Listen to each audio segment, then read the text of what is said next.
The Airbus A400M Atlas is a European 4-engine turboprop military transport aircraft. It was designed by Airbus Military, and as of now only a few of countries own this aircraft, which include Germany, France, Spain, United Kingdom, Turkey, Belgium, Luxembourg and Malaysia. Airbus Military has approached the Indian Defence Ministry today, and it has an intention to make a project in India too. To get to know more information about such important news, let us begin with today's defense updates of 11th of May 2020. Before beginning, I would like to tell you that SSB Crack Exams is India's largest, most preferred online defense exams preparation portal. It is one-stop solution for you if you are preparing for NDA, CDS, AFCAT, INET, Territorial Army and Indian Air Force Airmen Group X and Group Y. You can even follow us on YouTube, Instagram, Twitter, Telegram and even directly visit us through our website learn.ssbcrackexams.com and even directly download our app from Google Play Store, where you can have each and every defense related study material and content in your hand. Beginning with the question of the day that I have posted on Saturday of 9th of May 2020, and the question was, in April of 2011, which aircraft won the MMRCA competition of Indian Air Force, eliminating the FA-18 Super Hornet from the list?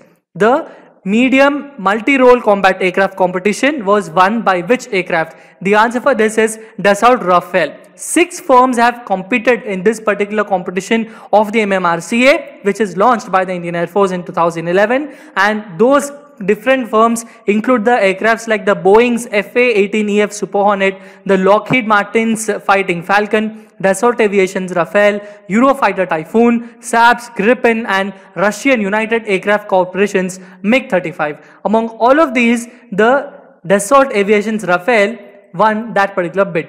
Next important and update is about the DRDO develops roofs to sanitize electronic gadgets, papers, currency notes. This is developed by the Research Center Imarat, DRDO, Hyderabad. It provides a 360-degree exposure of UVC to the objects placed inside the cabinet. It produces ultraviolet current, and once the sanitization is done, the system goes automatically in a sleep mode, and hence the operator need not wait or stand near the device.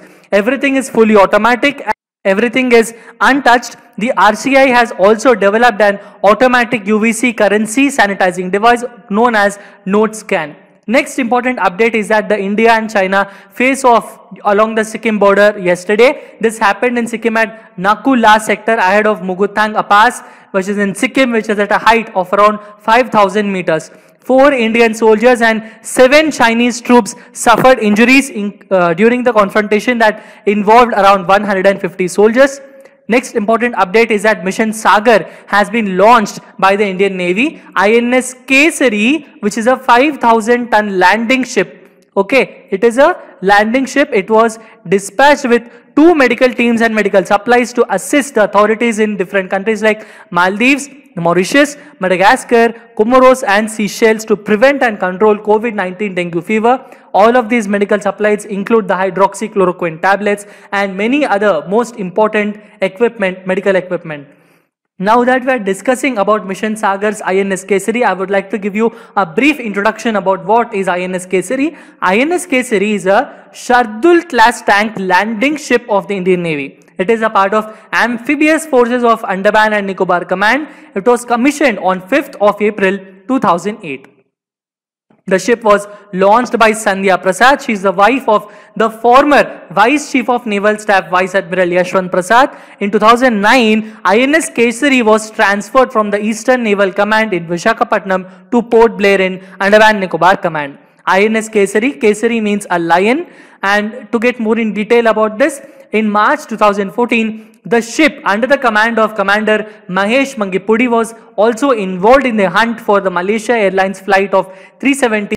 So that is a very important news for us, and this is the same ship that is being commissioned under the Mission Sagar, and this is a very important update for us. Next important update is that the Russian armed forces may get their next generation S-500 missile systems in 2021. Since the last 1 week, we people have been discussing about S-400 missile systems, but as of now, the S-500 air defense system is also on the way. The S-400 Triumph, previously known as the S-300 TMU-3, is an anti-aircraft weapon system developed in the 1990s by Russia's Almaz Central Design Bureau as an upgrade of the S-300 family. It has been in service with the Russian Armed Forces since 2007, and the operational range of S-400 Triumph was around 400 kilometers, and the manufacturer was Fakel Machine Building Design Bureau.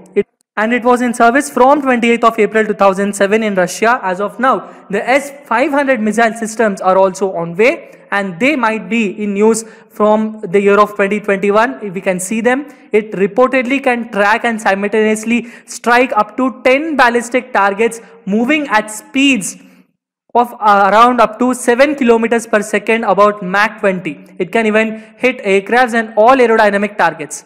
Next important update is that the Airbus military offers A400M to India. That is what I was discussing. A request for the proposal has been kept, and this is a very beneficial aircraft that can boost Indian Air Force's capability in transporting of troops and ammunition vehicles along the existing IL-76 and Globemaster aircrafts.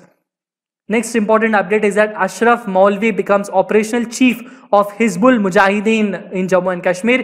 Hizbul Mujahideen is a famous terrorist organization. After the death of Riaz Naiku, which has been killed by the Indian Armed Forces, Ashraf Maulvi becomes the next operational chief. He has the age of 55 and is a resident of Anantnag in Jammu and Kashmir. He is active in the organization since 2013. The Indian Armed Forces are on operation to eliminate complete Hizbul Mujahideen terrorist group. Next important updates are around the terrorism that is going on in Kashmir. The Pakistan's intelligence agency Inter-Services Intelligence has directed Khalistani terror groups which are active in Pakistan to smuggle weapons and drugs into India's Punjab and extend help to the terror groups active in the Kashmir.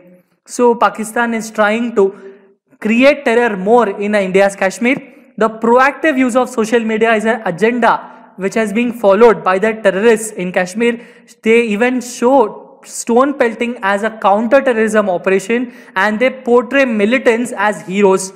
And there are still continuing protests of Article 370 dilution in social media, and they draw such kind of inspiration of using internet and all sort of social media activities from ISIS. Fearing retaliatory strike by India after Handwara terror attack which is done by the Indian Armed Forces on Pakistan, Pakistan increased their aerial exercises. As of now, they are still in fear. We have to see that. Next important update is that today is a very important day. I wish each and every person a happy National Technology Day. This is very important because it was on 11th of May, that is today, in the year of 1998, India has conducted Pokhran 2 nuclear tests, and that operation is named as Operation Shakti. Pokhran 1 nuclear tests are conducted in the year of 1971 when Indira Gandhi was the Prime Minister, and that operation was named Operation Smiling Buddha, whereas Pokhran 2 nuclear tests are named as Operation Shakti, and these are conducted under the leadership of the Prime Minister Atal Bihari Vajpayee. So we have to congratulate and we have to remember each and every person involved in the success of Pokhran 2 nuclear tests. We have to remember Dr. APJ Abdul Kalam's contribution in this particular day. These were a series of 5 nuclear bomb test explosions. Among all of these 5, one was a fusion bomb, whereas the other 4 were fission bombs. All of the explosions were conducted by India at the Indian Army's Pokhran test range in 11th to 13th of May 1998. The tests achieved their main objective of giving India the capability to build fission and thermonuclear weapons which can yield up to 200 kilotons. Now we will have a very quick review of the questions and the topics we have discussed. So the quick review questions are, the first thing is name of the operation. Pokhran 1 nuclear test is Operation Smiling Buddha. Pokhran 2 nuclear test is Operation Shakti. That we have to remember. Next important question is the Prime Minister of India during Operation Shakti, that means during Pokhran 2 nuclear test, was Atal Bihari Vajpayee ji. Next important question is INS Kesari was commissioned in the year of 2008. Dhruv's electronic notes sanitization device is developed by DRDO of the Research Center Imarat of Hyderabad. And the last and final question is, which among these operations cannot be taken up by Airbus A400M aircraft? Is it air-to-air refueling or cargo transporting or personal transporting or aerial maneuverable combat? The answer for this is it cannot conduct the aerial maneuverable combat. The aircraft can do maneuvers, but aerial combat is not a role that is being performed by the Airbus A400M aircraft. It is a military transport aircraft that we have to remember. Now the question of the day. The question of the day for today is how many shafts does the engine of Airbus A400M aircraft has? And what importance does the number of shafts in an aero engine give? The answer for this I will be discussing with you in the next session. Until then, I wish that you subscribe to SSB Crack Exams YouTube channel, download our app from Google Play Store, and have a constant study, learning, preparation. All the best for all of the upcoming examinations. Stay home, stay safe, and Jai Hind.